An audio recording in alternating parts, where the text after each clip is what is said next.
Nous sommes toujours au concept centuple selon les promesses que le Seigneur a faites à Pierre.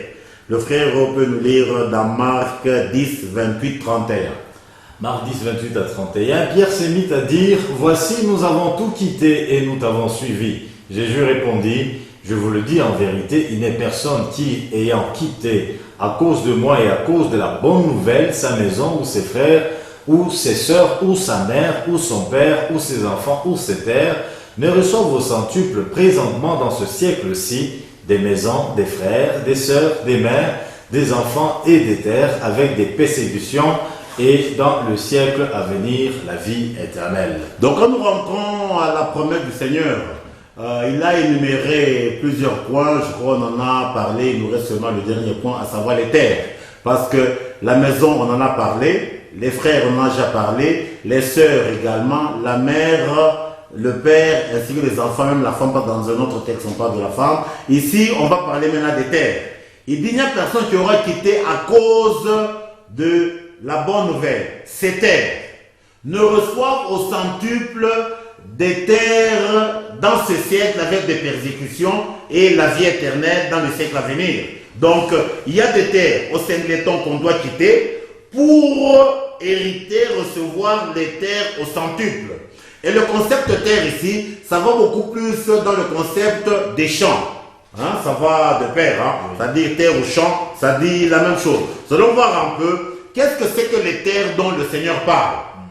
Donc quand nous allons lire notre premier texte, c'est dans le livre de Proverbes 24. 30 à 34. Nous lisons Proverbe 24, 30 à 34. J'ai passé près du champ d'un paresseux et près de la vigne d'un homme dépourvu de sens. Et voici les épines qui croissaient partout, les ronces en couvraient la face et le mur de pierre était écroulé. J'ai regardé attentivement et j'ai tiré instruction de ce que j'ai vu. Un peu de sommeil, un peu d'assoupissement, un peu croiser les mains pour dormir, et la pauvreté te surprendra comme un rôdeur et la disette comme un homme en armes. Ici, nous voyons une citation dans le livre de Proverbes qui est vraiment instructif, où il est dit ceci. C'est la sagesse qui parle. Il dit, je passais près du champ d'un paresseux. On dit très bien, près du champ d'un paresseux. Un paresseux, c'est celui qui aime dormir. Il n'aime pas travailler. Dormir, le loisir. Ou il aime le loisir. Ce qui est vain, mais ce qui est essentiel, il ne s'en occupe pas. C'est-à-dire, ce paresseux, on parle du concept pareil, c'est par rapport au champ. Oui. Comme il était un paresseux, son champ, sa vigne, la muraille était écroulée. Et comme la muraille était écroulée, les ronces et les épines ont germé. Et quand il a vu ça, il a tiré une grande instruction. Vous comprenez, pour dire que tout ce qu'on voit ici sur la terre est instructif pour nous révéler les choses spirituelles. Comme l'apôtre Paul le dit, tout concourt au bien de ceux qui aiment Dieu. Tous les éléments qui arrivent, c'est pour nous révéler les desseins de Dieu. C'est-à-dire, l'homme spirituel, il sait y tirer les leçons pour sa vie. C'est pour ça qu'il est dit, Dieu parle tantôt d'une manière, tantôt d'une autre, mais l'homme n'y prend pas garde. Et la manière de parler ici de Dieu, c'est à travers le chant d'un paresseux. Un chant d'un homme courageux, c'est un chant qui est sacré, un chant sur lequel on veille d'une manière permanente. Quand il y a les mauvaises herbes qui essaient de pousser, le travailleur, il enlève les mauvaises herbes afin que ce qui est bien ne soit pas étouffé par ce qui est mauvais. Mais ici, on nous parle d'un chant d'un paresseux, de la vigne d'un homme dépourvu de sens. Quelles sont les conséquences du champ d'un homme paresseux ou de la vigne d'un homme dépourvu de sens? Il y a les épines qui croissent partout. Les ronces couvrent la face et le mur de pierre est écroulé. Il dit, quand il a regardé, il s'est posé la question. Qu'est-ce qui a fait que cet état des choses mauvaises puisse arriver? Il dit, c'est à cause du sommeil. Il dit, un peu de sommeil. Un peu seulement. Un peu. Un peu. Un peu. Une somnolence. Un peu d'assouplissement. Un peu de croiser les mains pour dormir. La pauvreté te surprendra comme un rôdeur et la disette comme un homme en armes. De quelle pauvreté on parle? Ce n'est pas la pauvreté selon les pensées humaines. C'est la pauvreté selon Dieu. Parce que la richesse, c'est Dieu seul.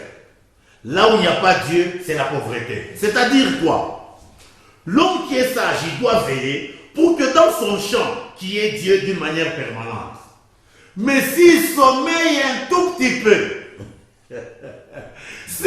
il entre dans un assoupissement, s'il croise les mains, fini.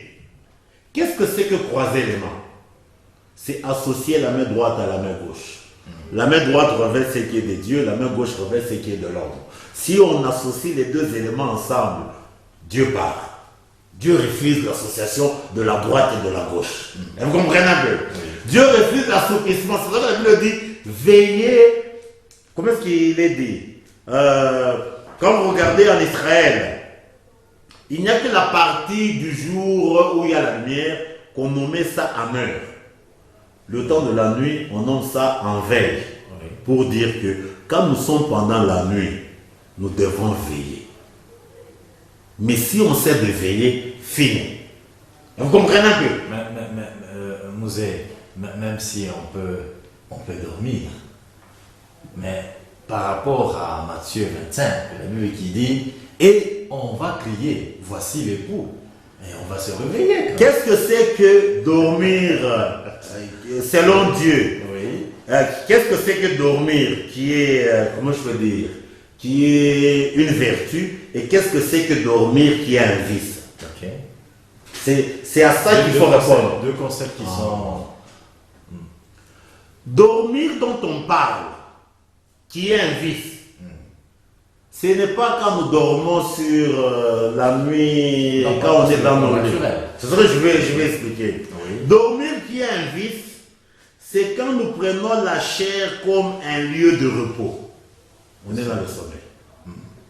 Tu vois, comme l'Écriture dit, levez-vous et marchez, car le lieu là où vous êtes n'est pas un lieu de repos. Dormir, c'est prendre la chair pour un lieu de repos. Là, on est dans le sommeil. Oui. Vous comprenez un peu? Mais quand je travaille beaucoup, mais le soir je dois dormir, ce n'est pas le sommeil dont la Bible parle ici. Non, mais moi je ne parle pas de ce sommeil, parce que nous sommes dans la même fréquence. Oui. Dans Matthieu chapitre 25, parabole de 10 vierges. Oui. Hein? Oui. Il y avait 5 qui étaient folles et 5 autres qui étaient sages. Oui, oui. Mais la Bible qui dit tous s'endormir et s'assoupir. Oui, oui. C'est ce que je vais expliquer. Il n'y a pas de problème. C'est-à-dire quoi? Il n'y a pas de problème. Oui. Les vierges sages, oui. Quoiqu'elles étaient endormies, elles étaient dans un assoupissement. Oui. En réalité, selon Dieu, elles ne dormaient pas, elles n'étaient pas dans l'assouplissement parce que leur lampe, la lumière de leur lampe brûlait. Leur esprit était éveillé. Je ne sais pas si on s'est compris. Les 5 sages. Oui. C'est-à-dire, leur chandelier, il y avait l'huile. Il y avait l'esprit. Ils étaient connectés à l'esprit. Et ce sommeil dont on parle là-bas, c'est quand elle a, donc d'une manière physique. C'est-à-dire, le sommeil dont on parle là-bas, c'est-à-dire, c'est le temps que nous passons ici sur la terre. Vous comprenez un peu? C'est-à-dire, il y a beaucoup de gens, quoi qu'ils marchent, mais ils sont endormis. C'est-à-dire, ils n'ont pas d'huile pour allumer les lampes dans leur vie.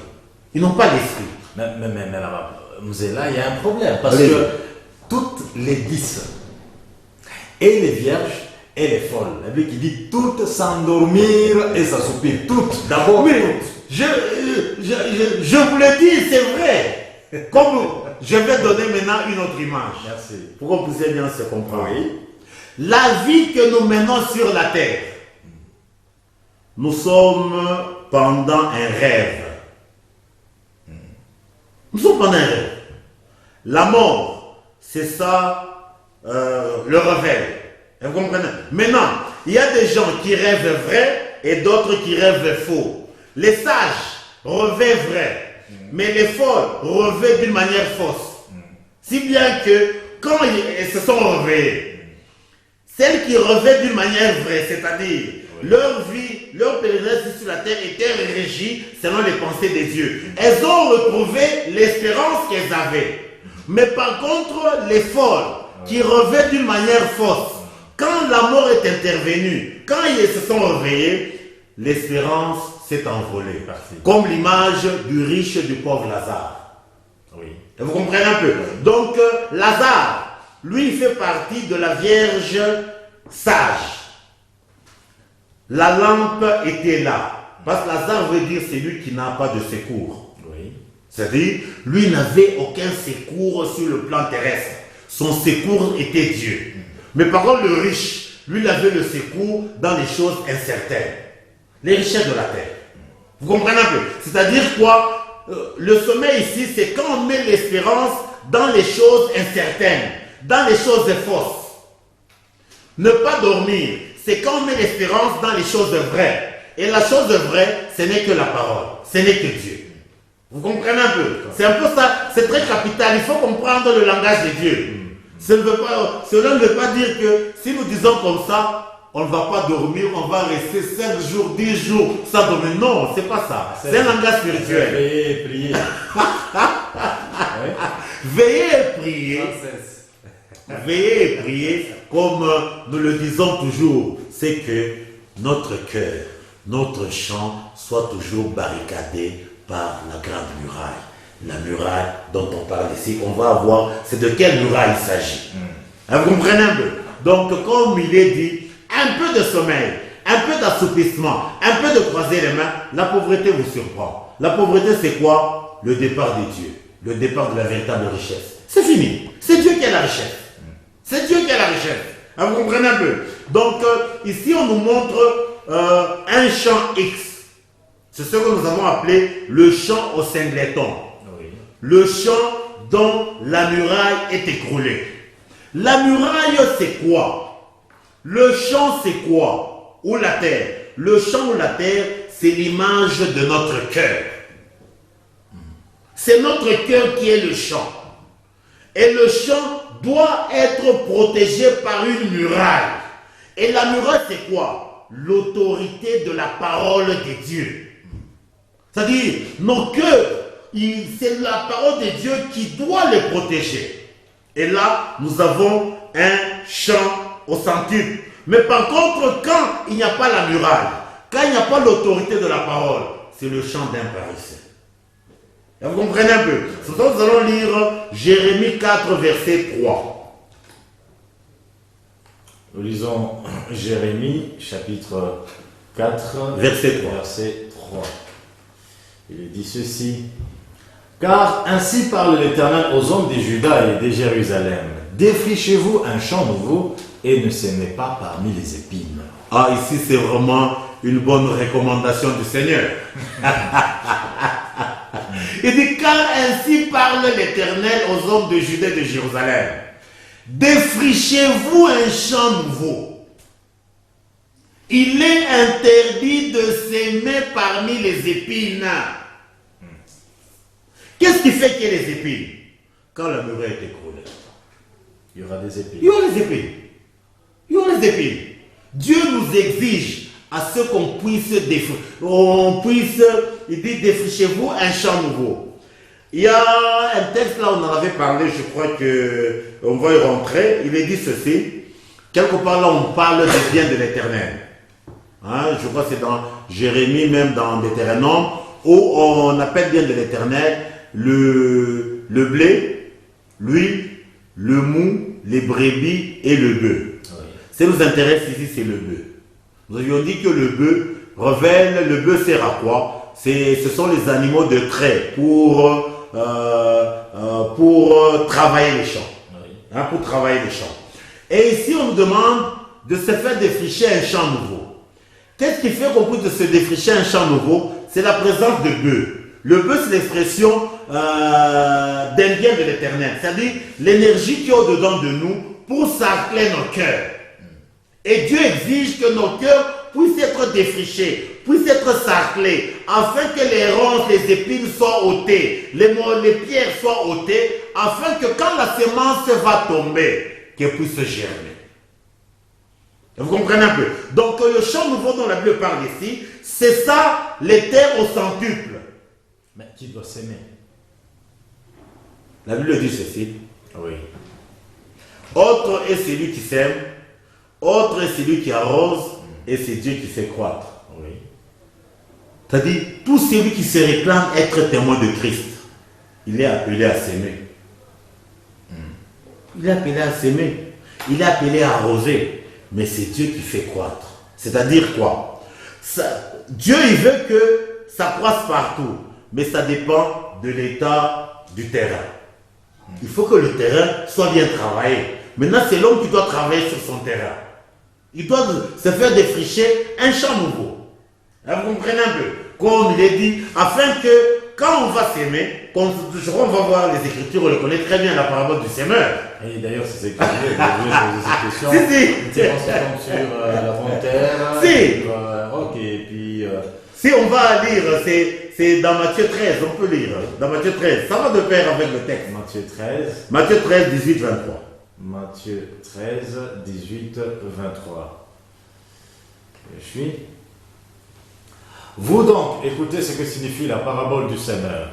Lorsqu'un homme écoute la parole du royaume et ne la comprend pas, le malin vient et enlève ce qui a été sémé dans son cœur. Cet homme est celui qui a reçu la sémence le long du chemin. Celui qui a reçu la sémence dans les endroits pierreux, c'est celui qui entend la parole et la reçoit aussitôt avec joie. Mais il n'a pas de racine en lui-même. Il manque de persistance et dès que survient une tribulation ou une persécution à cause de la parole, il y trouve une occasion de chute. Celui qui a reçu la sémence parmi les épines, c'est celui qui entend la parole, mais en qui les soucis du siècle et la séduction des richesses étouffent l'évangile de prospérité.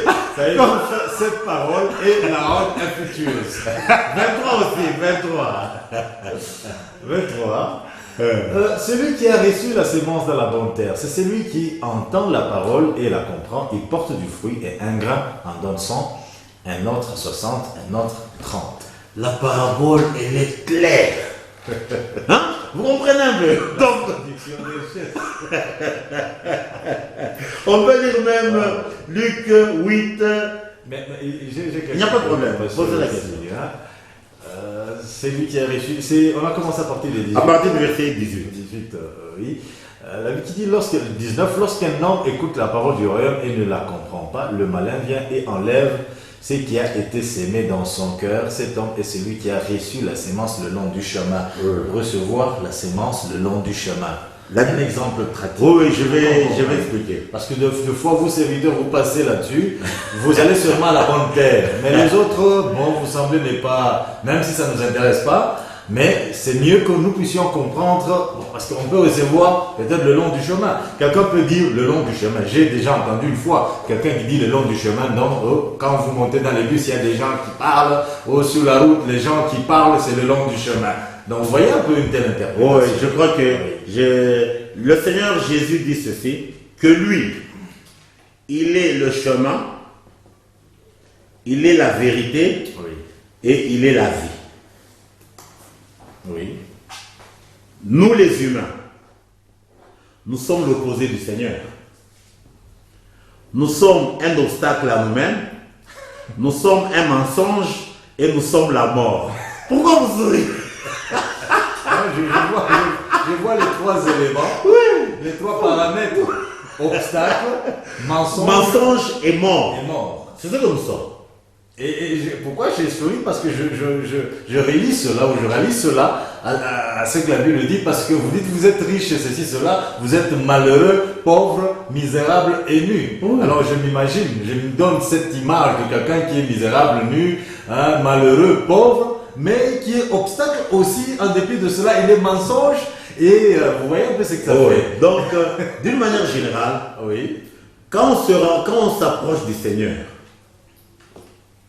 nous devons nous retrouver dans le Seigneur à savoir lui le Seigneur qui est le chemin, d'une manière véridique, et enfin nous allons y trouver la vie.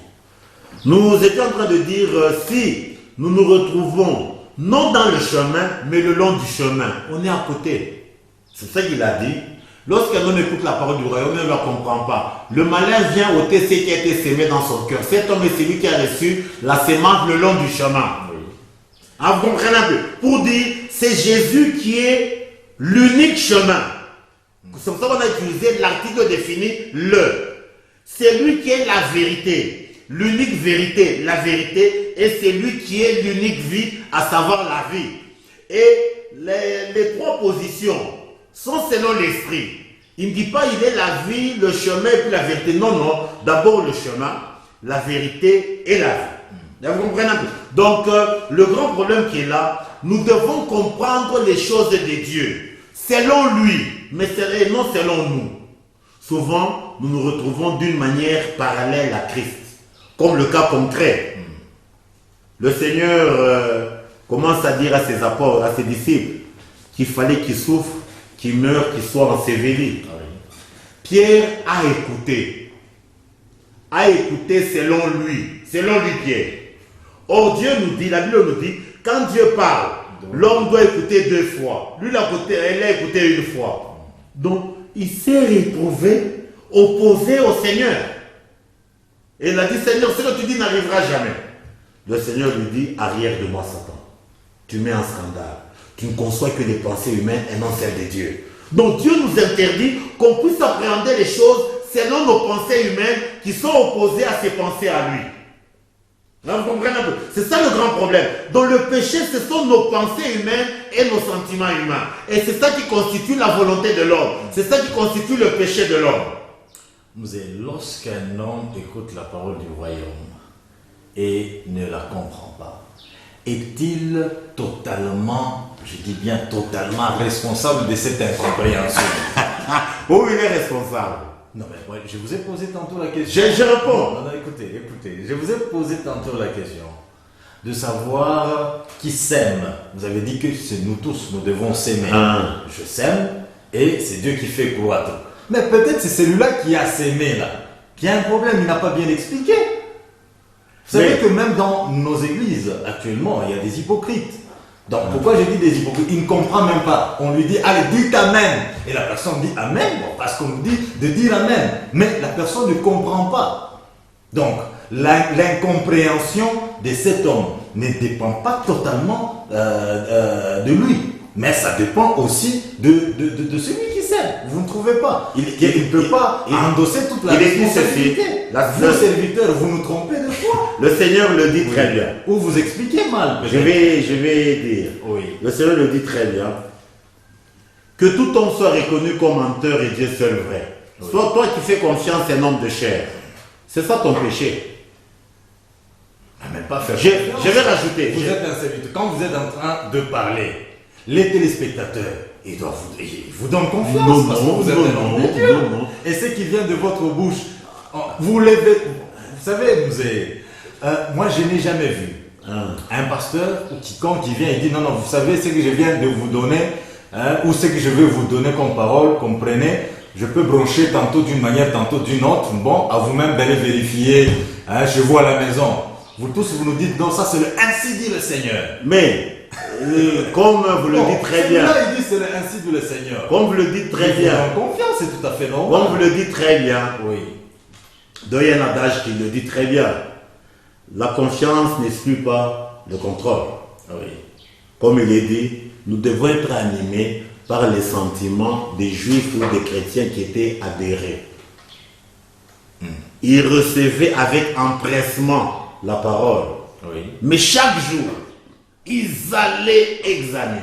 Mais il doit examiner avec quoi? Parce que pour examiner, il faut préalablement avoir quand même un soubassement. C'est ça que je vais donner. Il n'a pas un soubassement. Il va vérifier où, chez qui, avec quoi. S'il va voir un autre serviteur de Dieu, vous l'appelez rebelle. Non. Il dit ceci. C'est lui qui me cherche sincèrement, il me trouve. Il me trouve. Alors, préoccupation, vous aviez dit quand on écoute.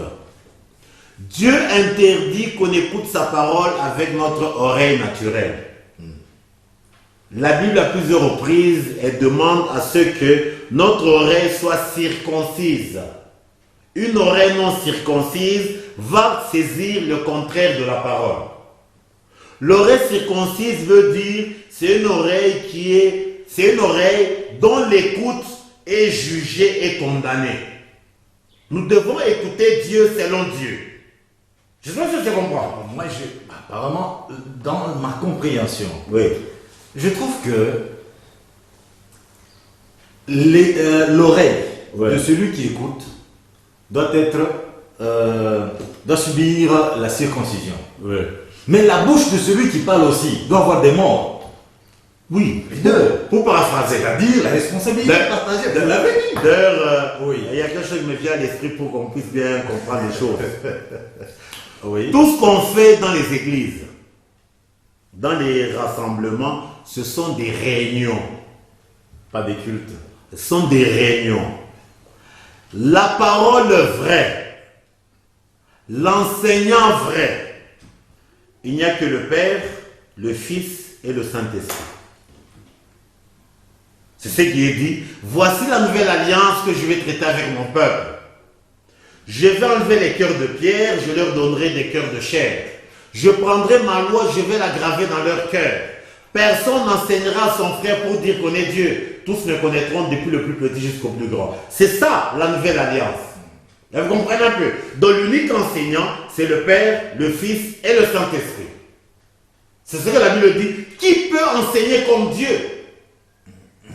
Dieu parle tantôt d'une manière, tantôt d'une autre. L'homme n'y prend pas garde. Donc tout le reste qu'on fait, ce sont des exhortations, nous faisons des réunions pour nous fortifier. Mais le grand enseignant, c'est pour ça que l'Écriture dit, n'appelez personne sur la terre votre Père. Vous avez un seul qui est au ciel. N'appelez personne sur la terre votre directeur. Vous avez un seul Christ, seul qui est votre directeur. C'est lui seul qui doit vous diriger. Mzee, lorsqu'un homme écoute la parole du royaume et ne la comprend pas, Oui. qu'est-ce qu'il y a dans son cœur? Le mensonge ou la vérité? Je crois qu'on va rentrer au texte. Il y a un texte qui le dit très bien. Lisez Jérémie 9, verset 6. Jérémie 9, 6. Oui. Jérémie chapitre 9, Verset 6. Ta demeure est au sein de la fausseté, c'est par fausseté qu'il refuse de me connaître, dit l'Éternel. Je crois qu'on a répondu à votre préoccupation. Pas encore. Non, je problème qui est là. Si ma demeure est au sein de la fausseté, Oui. je prends ma fausseté là pour chercher à connaître Dieu. Oui. Dieu qui est la vérité. Est-ce que c'est possible? Non. L'unique condition pour que j'arrive à connaître Dieu, je dois renoncer à ma fausseté qui est au-dedans de moi. Je crois que c'est clair.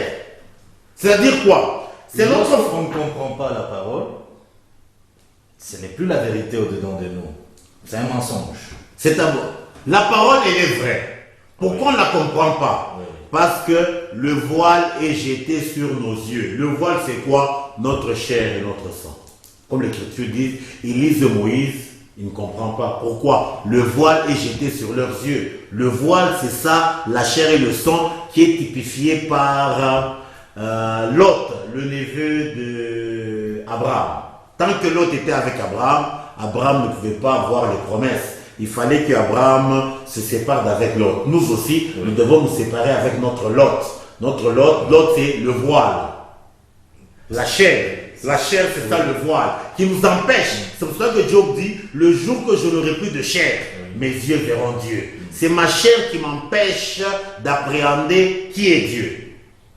Si je comprends bien, même si on ne la comprend pas, cette parole, mais du moins elle reste vérité au-dedans de nous. Non, la parole de Dieu, pour qu'elle entre dedans de nous, c'est nous qui devons ouvrir la porte pour qu'elle entre. Si on n'ouvre pas, elle n'entre pas.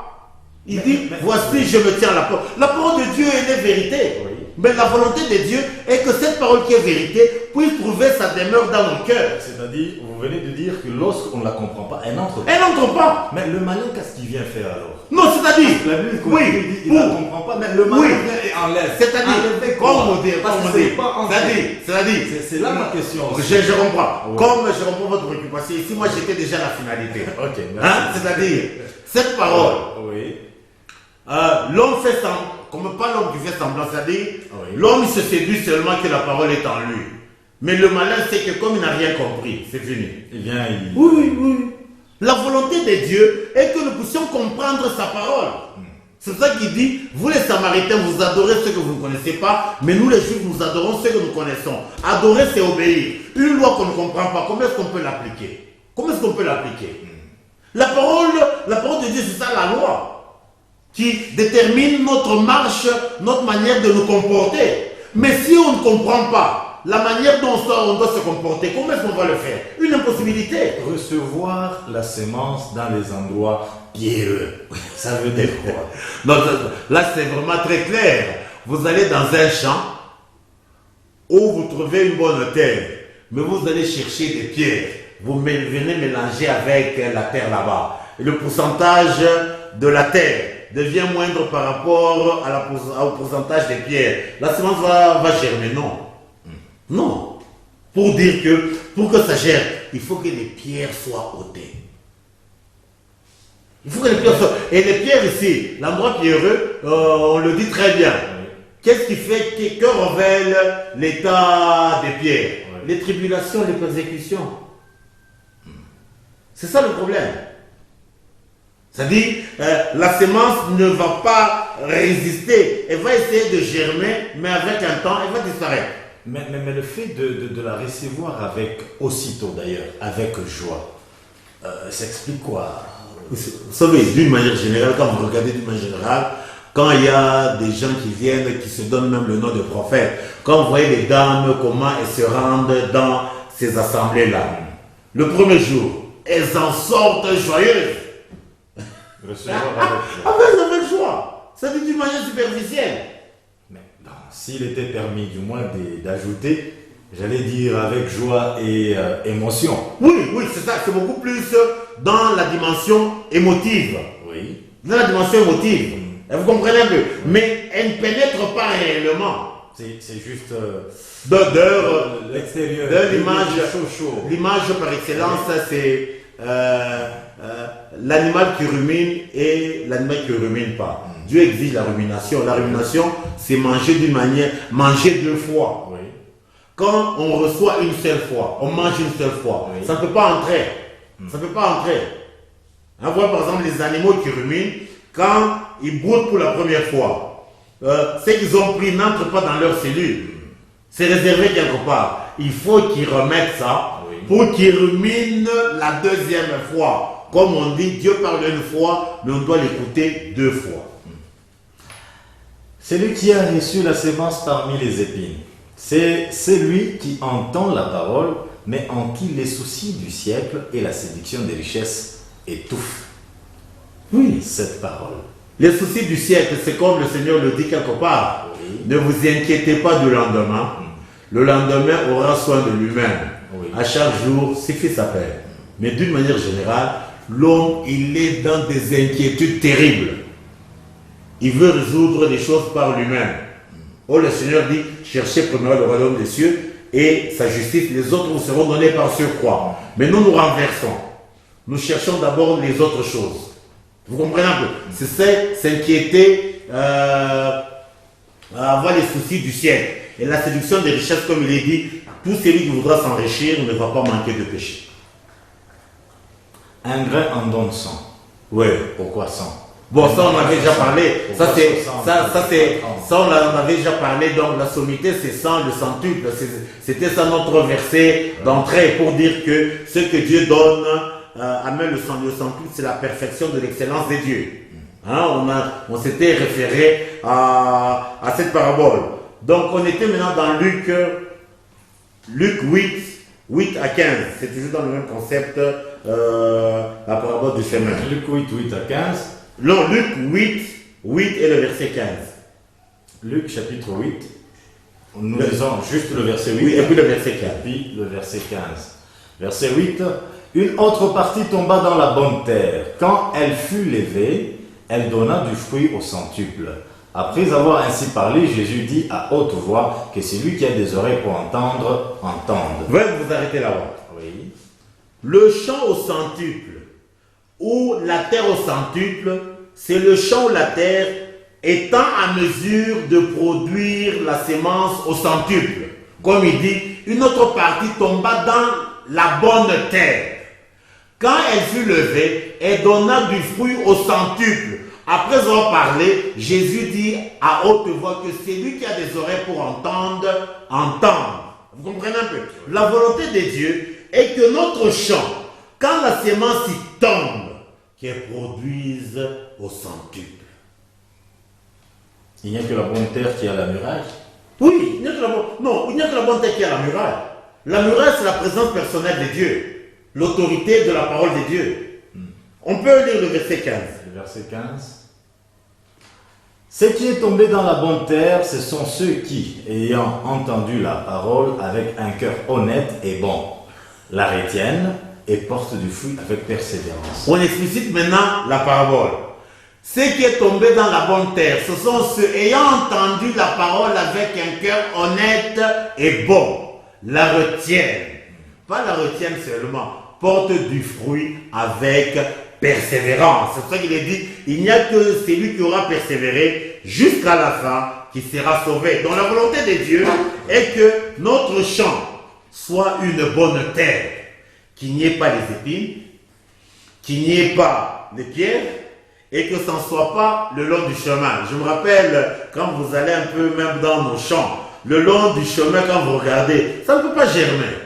Hein, c'est dur, hein? C'est pas labouré. Vous comprenez un peu? Donc, on est piétine. Compacté. Oui, on est pas, vous comprenez un peu. Donc, la volonté de Dieu est que nous ayons les cœurs, les terres au centuple. Et l'honnêteté dont on parle ici, par rapport à Dieu, qu'est-ce qu'est l'honnêteté par rapport à Dieu? Selon Dieu. Je réponds à ça. C'est quoi? Je réponds à ça. Oui. Il y a beaucoup de gens bien aimés dans le Seigneur qui ne sont même pas sincères. C'est-à-dire quoi? Oui. Il se dit enfant de Dieu. Il dit nous sommes nés de nouveau. Mais quand il vit, il se rend compte qu'il n'y a rien de Dieu en lui. Mais proclame qu'il est enfant de Dieu. C'est la malhonnêteté. Il va se tromper. C'est la séduction, c'est la malhonnêteté. Et vous comprenez un peu? Donc l'homme, il doit être conscient de ce qu'il est. Et vous comprenez un peu? C'est-à-dire, la malhonnêteté, c'est présenter un état qui n'est pas ce que vous êtes. Tout homme, il est malheureux. Tout homme, il est pécheur. Quand il vient au Seigneur, il reconnaît son état d'une manière véridique et le Seigneur vient l'extirper de cet état-là. Mais si nous, on est malhonnête, mais on prétend être dans l'état élevé, c'est la malhonnêteté. Donc il n'y aura pas la réception. Non, on n'est pas honnête. On ne peut pas tricher avec Dieu. On ne peut pas. Vous comprenez un peu? On peut lire, on est toujours au concept. Mais est-ce que l'honnêteté ici, nous pouvons définir ça en fonction des vices que nous avions vus avant? Non, l'honnêteté, si je vais donner le cas concret. Ce que je voulais dire, c'est-à-dire l'honnêteté, entendre la parole de Dieu sans pour autant avoir cet esprit lié à la séduction des richesses de ce monde, sans pour autant, comme on le dit, comme on l'a dit en Matthieu, là, les soucis, sans avoir le souci de ce siècle. Non, je vais donner. On écoute vraiment d'un cœur. Non, je vais donner nous amener réellement à un changement. Non, je vais donner le cas concret. Oui. Ésaïe, il était dans un état X qui était mauvais. Le Seigneur s'est révélé à lui, l'a torché avec sa lumière. Oui. Et Ésaïe a confessé l'état de malheur là où il était. Il était un homme aux lèvres impures, il habitait au milieu d'un peuple pervers. Il ne s'est pas séduit. C'est-à-dire, il a montré ce qu'il est. C'est ça l'honnêteté. Mais d'autres personnes, il est pervers, mais il dit que je suis excellent. Mouzer, ici, c'est à Oui, quel, ça va. à Oui, quel état? ça va de pair. Ça va de pair comme... Je suis tout à fait d'accord avec vous, mais moi, j'aimerais juste savoir, quand on a donné cette sémence, c'est à quelle étape de la vie? C'est-à-dire quoi? Bon, moi je parle de 2 étapes. Oui. Donc l'étape là où on reçoit Christ, on doit recevoir Christ, on doit écouter cette parole pour recevoir Christ, ou encore on a déjà reçu Christ et nous devons tendre à la perfection. J'ai compris votre préoccupation. Oui. La première chose que Dieu nous exige, c'est la conversion. C'est-à-dire mourir à notre premier être et naître de nouveau. Mais souvent, on n'est pas honnête. On n'est pas encore converti. On n'est pas encore mort. Mais on veut recevoir la parole de Dieu qui est esprit. C'est une impossibilité. C'est ça la malhonnêteté. Je crois que là, on s'est quand même entendu. C'est ça la malhonnêteté. Vous comprenez un peu? C'est-à-dire, la chair ne peut pas appréhender les choses de l'esprit. C'est une impossibilité. Il n'y a que l'esprit qui peut recevoir les choses de l'esprit. La chair, c'est le vase d'usage vil, destiné à recevoir le péché. Il n'y a que l'esprit qui est destiné à recevoir Dieu. Mais nous voulons recevoir Dieu dans la chair. C'est une impossibilité. C'est ça la malhonnêteté. Et je me rappelle autrefois que quand Dieu était en train de dire, de parler à Josué et tout ça, que c'est le livre de la loi, afin que tu réussisses dans tout ce que tu entreprendras. Vous avez défini l'entreprise. Oui. Je suis tenté de donner un exemple là, donc comme quelqu'un qui n'est encore pas engagé dans une entreprise, qui cherche à appliquer les règlements d'ordre intérieur, même à gagner le salaire de l'entreprise. Non. Non. C'est la folie. Oui. C'est-à-dire, c'est dans le travail pour ce qui concerne notre salut. Comme il est dit, travaillez avec crainte et tremblement à votre salut. Comme Christ le dit encore, travaillez non pour la nourriture qui périt, mais pour celle qui subsiste jusque dans l'éternité. C'est ça le concept. C'est-à-dire quoi? Nous devons d'abord nous remettre. Je vais donner une bonne image. Oui. Nous les hommes, nous sommes dans le négatif. Supposons, je suis à -7. Si j'évolue selon le système du monde, je vais à -8, c'est-à-dire je m'éloigne beaucoup plus de Christ. Christ, lui, il était plus infini, il a renoncé, il est venu à 0. Lui n'entrera jamais dans le négatif. On ne peut pas, on est dans le négatif là-bas, mais on veut travailler pour le Seigneur. C'est de la malhonnêteté.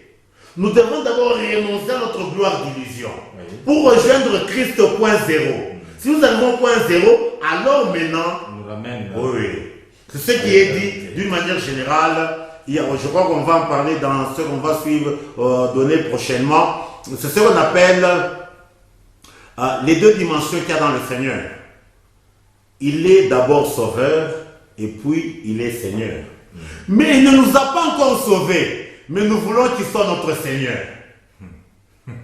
C'est-à-dire, on n'a pas encore joui du pardon de Dieu, mais on veut marcher selon Dieu. Une impossibilité.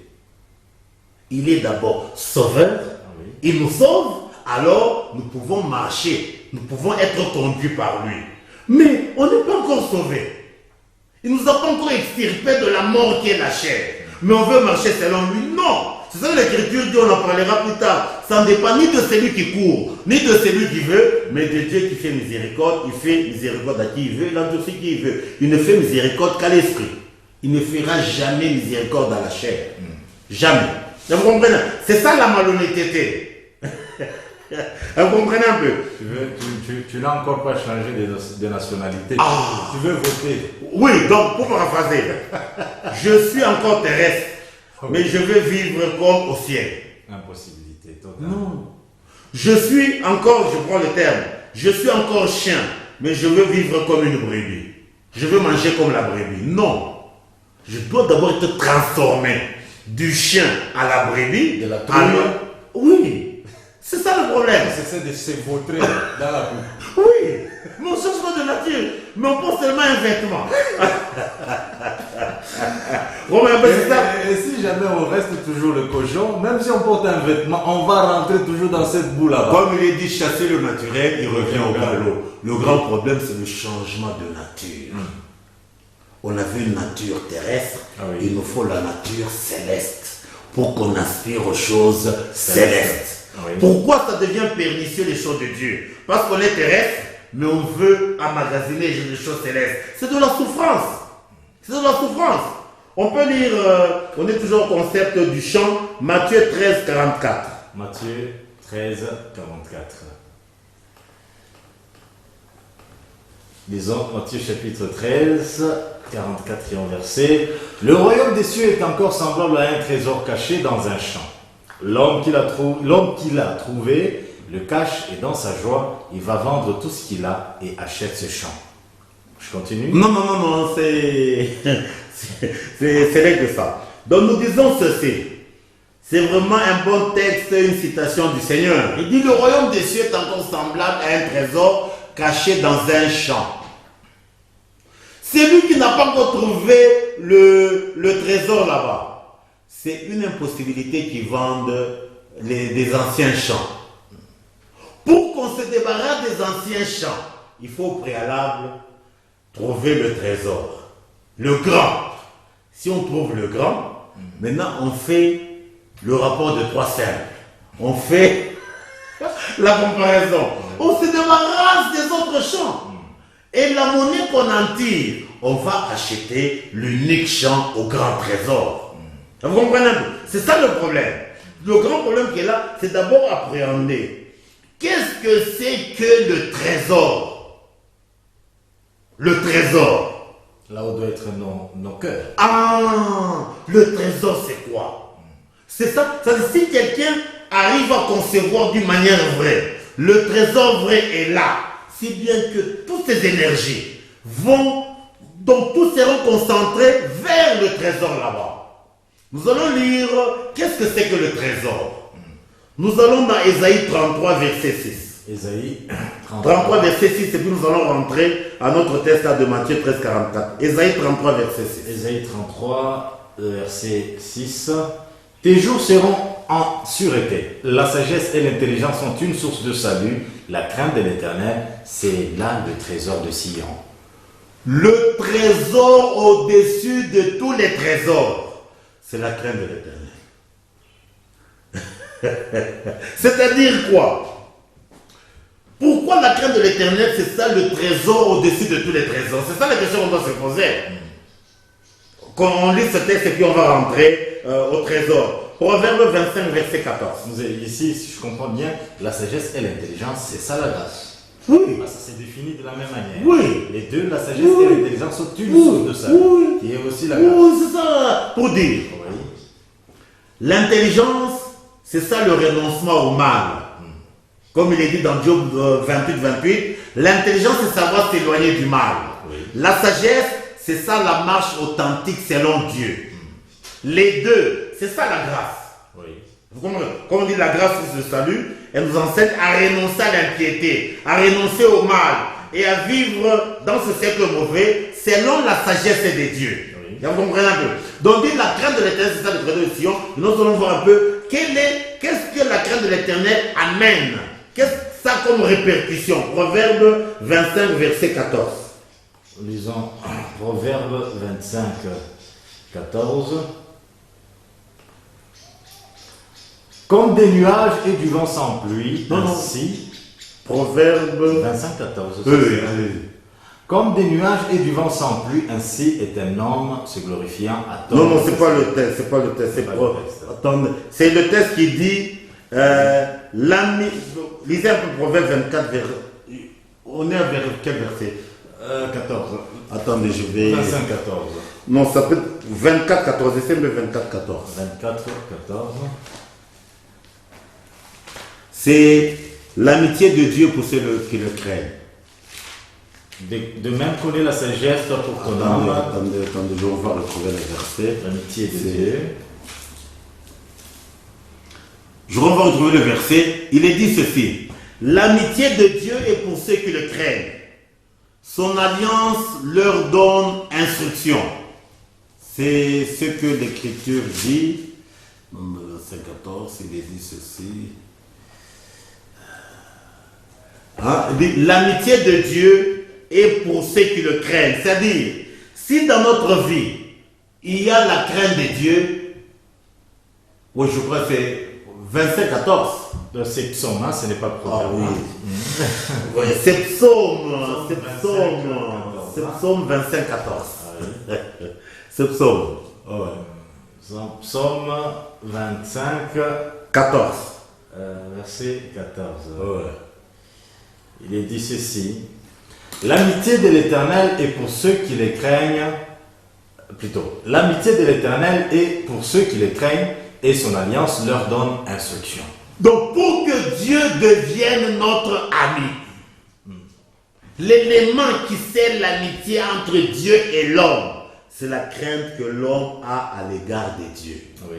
Et quand ils entrent dans cette alliance, et c'est cette alliance qui enseigne, qui nous donne les instructions, pour dire que l'élément le plus capital, c'est la crainte de Dieu.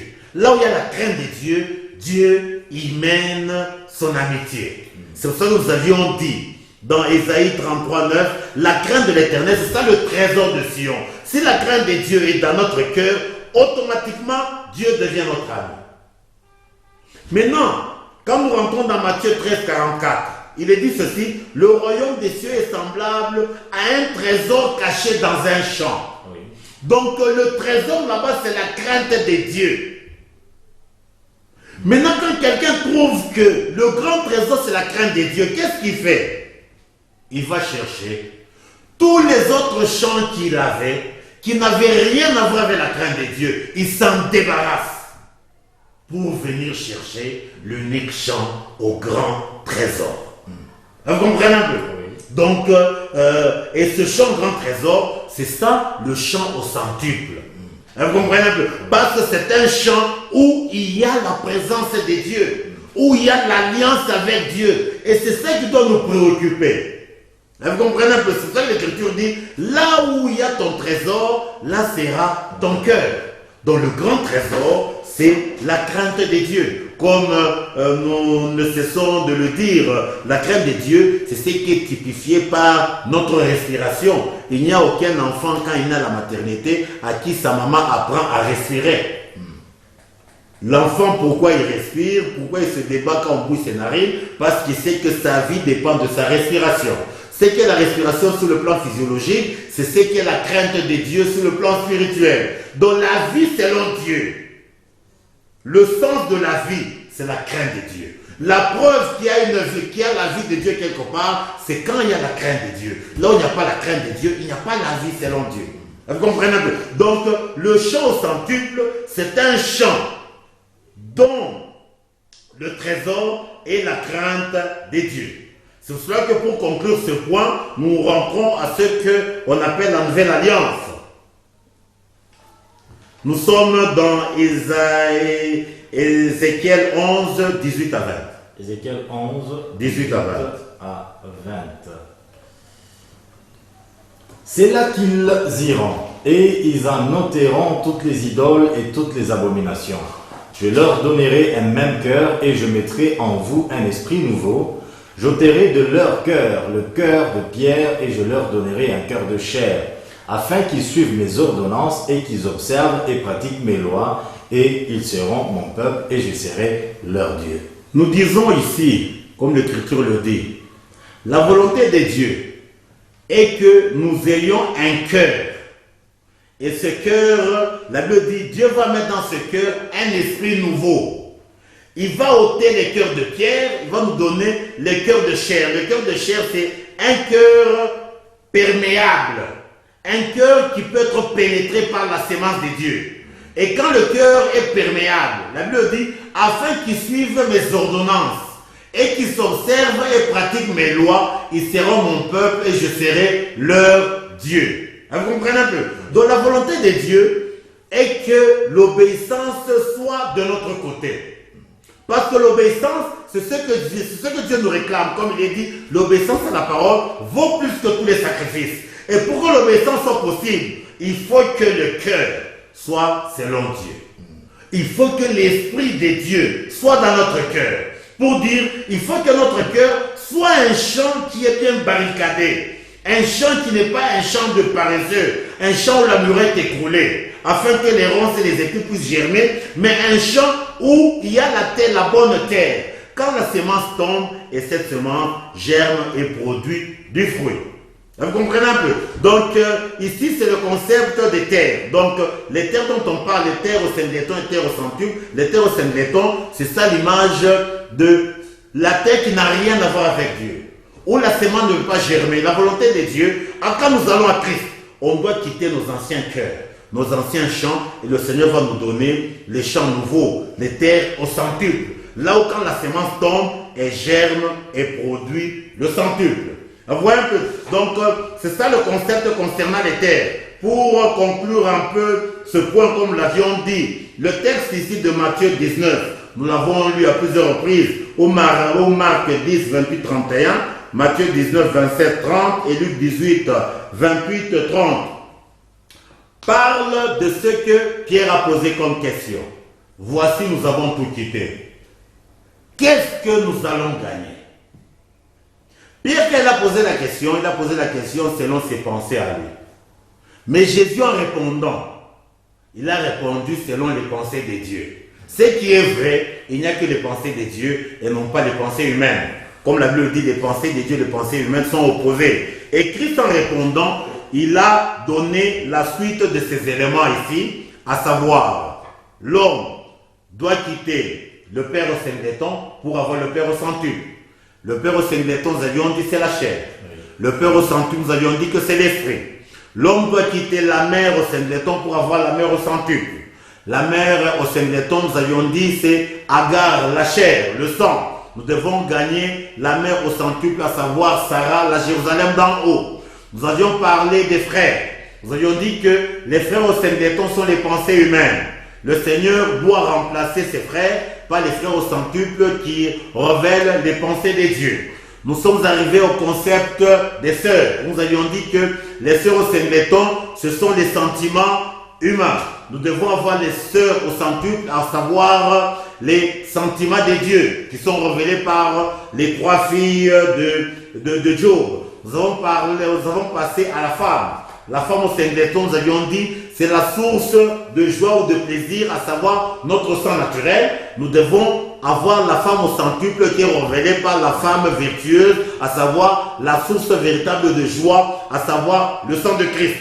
Où nous sommes arrivés maintenant à la maison au singleton, de la maison de la mort à la maison de la vie. Nous avions dit que la maison au singleton, c'est nos corps de chair, les maisons de mort. Et la maison de vie, c'est la personne du Seigneur Jésus. Où les hommes disent, je suis dans la joie, quand on me dit, allons à la maison de l'Éternel. C'est-à-dire notre esprit doit se séparer de la poussière qui est la mort, afin de nous attacher à la chair et au sang de Jésus, qui est la demeure de vie et la vie par excellence.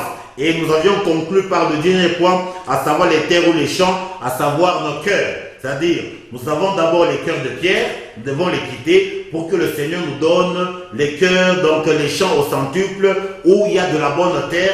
Quand la sémence de Dieu y tombe, qu'elle puisse germer et produire du fruit. Donc nous voyons que le texte ici n'a rien à voir avec les offrandes comme les gens le prétendent. C'est un texte qui a à voir avec la consécration de Dieu. C'est-à-dire, quand nous venons au Seigneur, nous quittons la nature pécheresse et le Seigneur nous donne la nature parfaite et excellente qui vient de lui. Et c'est cette nature qui va nous permettre d'entrer dans le royaume des cieux. Et pour conclure ce point, nous allons voir un concept très important. Souvent, on ne fait pas attention. Le même texte ici, comme nous l'avions dit, Matthieu 19, Marc 10, Luc 18, c'est le même texte qui se retrouve dans le livre de Deutéronome. Nous allons voir ce texte pour conclure avant de rentrer. Nous sommes à Deutéronome 32. Bon, Deutéronome 32. Nous allons voir ce texte pour dire Christ n'est pas venu avec quelque chose de nouveau. Il n'est pas venu abolir la loi, il est venu pour l'accomplir. Nous sommes dans Deutéronome 32. Nous lisons à partir du verset, pour qu'on comprenne bien ce concept. Ou bien nous pouvons commencer à partir du verset 15. Pas Deutéronome, nous prenons Exode 32. Ah oui, Exode. Oui. Exode. Nous lisons à partir du 9e verset. Non, pour qu'on se comprenne bien, Oui. qu'on commence par le premier. Le premier. C'est trop bien, qu'on commence par le premier.